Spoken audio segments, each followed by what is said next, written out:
atmosphere. The consequences of this one were huge when you look at the standings, which we'll show you in just a minute, but this was a fun one. We welcome you here to Sixers Postgame Live, brought to you by Cure Auto Insurance. Amy Fiddle alongside Mark Jackson. And Mark, I mean, I think you and I were down here. We're living and dying with every bucket, every possession on either team. But really down the stretch, the Sixers showed that kind of fight. I mean, they really had to come and play exceptionally well. They shot the ball well. They didn't rebound particularly well, but they got the stops when they need to. And huge defensive plays from Joel Embiid and VJ Edgecombe there at the end, too. Absolutely. I thought this is an incredible team win, Amy. We talk about being overall what teams need to do to win close games. And it's not just lock in on one guy. I think it's important they have effort on both ends of the court from everybody. And I thought it was a great effort with Joel, Maxey, PG having great number games. But there was other plays that were made by other guys in the team that might go unnoticed, like defensive plays, forcing turnovers, stuff like that led to this win. Well, I love that Tyrese Maxey, to your point, shouted out Andre Drummond, guy who didn't play the entire first half and then comes out big in that late game, late third quarter and early fourth quarter with Joel Embiid before he came back in. Let's check out the standings because this one was about securing that tiebreaker over the Hornets. The Hornets were in 8th entering this game. Now you can see they're in 10th. They're 2 games back of the Sixers. That's why this game is so important. Not only do the Sixers get separation between them and Charlotte, but they get them all the way down to 10th, which is hanging on. Now, these are the playoff teams. There's not going to be any more movement. The team that is in 11th and 12th, they're not moving up. It just depends on what the Hornets can do with their 8 games to go and what the Sixers can do as well. They have the tiebreaker. They do not have the tiebreaker against the Hawks, so that's why identical records, they're sitting in that 7th spot. They have another big opportunity coming up against the Heat, but this one was a really big deal. Yeah, 12.5, you can see there that number over in the corner and highlighted as 13. That means they're only half game back of the Raptors. So if they can get up to that point, that would be huge. You'd love to get above that line and secure yourself in that playoff position rather than the play-in tournament. But this was a really big game. Joel Embiid had that big block at the end on Miller on the three-pointer, which would have tied it. Before that, you saw VJ Edgecombe have really good defense on LaMelo Ball. That created a turnover that led to Tyrese Maxey driving and getting those free throws. But it really is a team effort in a game like this. And it seems weird, I know, for people who are just tuning in and maybe aren't familiar with the Hornets. The Hornets came in as one of the hottest teams since January 1st. That starting lineup that started tonight for Charlotte was 27-5. Think about that. They were 27-5. They were one of the best records since January 1st. So it's a pretty big sample size, and they had won 5 in a row. The Sixers needed everybody to come out in this one, and they did.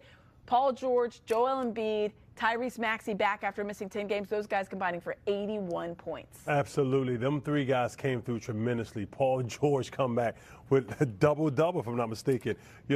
These guys really look like a well-oiled machine, Amy. The way everyone contributed, but those 3 right there, they had their stretches. Yeah. Paul George, even though he finished at 26, he was a silent assassin tonight because his plays weren't as big. But then you look at the stats, 26 points, 13 rebounds. You said, well, where did he get that from? I don't remember this. I don't remember that. But he still came through, and Joel and Maxey is doing what they do. Especially him out there late. He had already picked up his 5th foul, so you wondered if he was going to be out there late, but they needed him at crunch time, and he came up big. He had a big 3. But let's show you how this one came down to the wire. It is our colonial year. And it has to be said so because of what it meant in the standings and what it means to have everybody back with now 8 games to go. Let's check in with Nick Nurse after his team's win in Charlotte.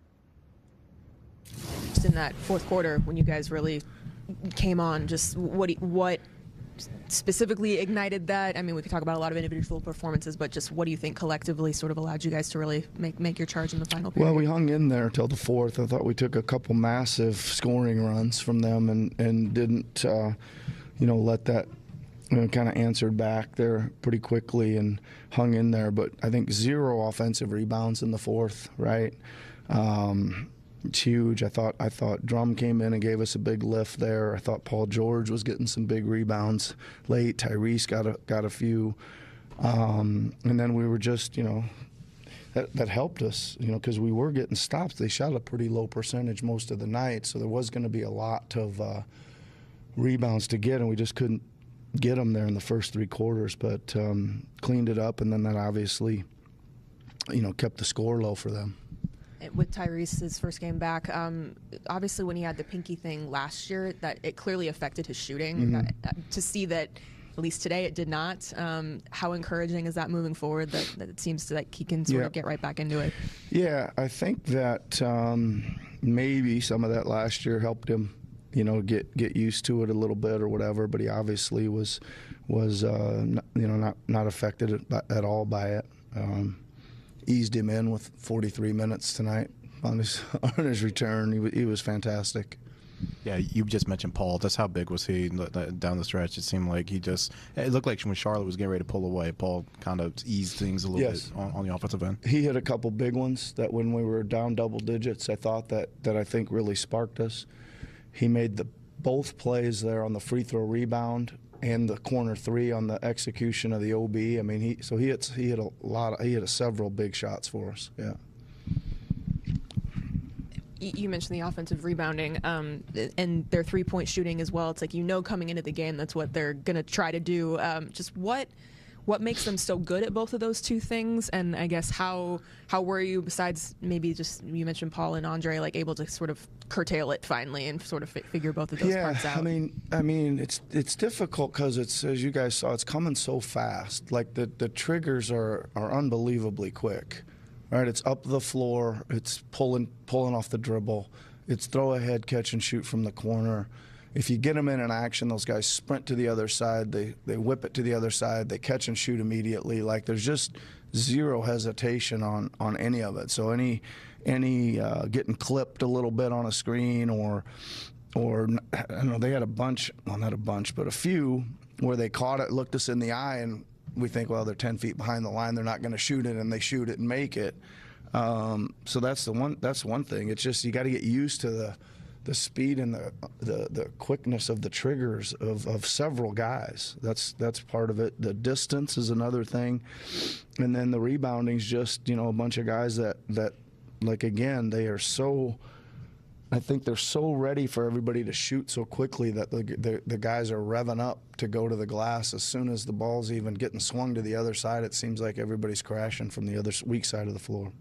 What'd you think of Kelly in his first game back after a couple weeks too? Great second half, right? I thought he was really struggling, as you might think a guy would after not playing for a while in the first half, just the speed and rhythm and stuff. But he got a couple great cuts to the rim. Tyrese made a great play call for him on that dunk he had down the lane. That was all Tyrese's idea, and he set it up and pitched it around the corner, and Kelly turned the corner. So that was again a nice play. I thought Kelly was really good defensively there, and he had the minutes for him were a little lower than normal for him. So I think that did give him some extra energy in the fourth to really get out there and guard. And then just overall, we talked about the importance of this game yesterday, going into today. Yep. Just at least from my perspective, like the crowd was into it. Obviously, your bench was into it. Did that feel like okay, this is like a playoff type atmosphere? It was super intense. I thought for the most part, when it was really tense there in the fourth, I thought we made some very poised decisions. We ran a great out of bounds play to that was a huge three we hit, great execution. I thought we made a couple mistakes on defense, but they weren't that bad. I mean, I think they LaMelo hit a bomb on one of them that wasn't really a mistake. He just hit a bomb, and then we shored that up the rest of the game and went to another coverage, and they executed it. They executed the defense on the end of game plays late too. So I thought we showed great composure and in a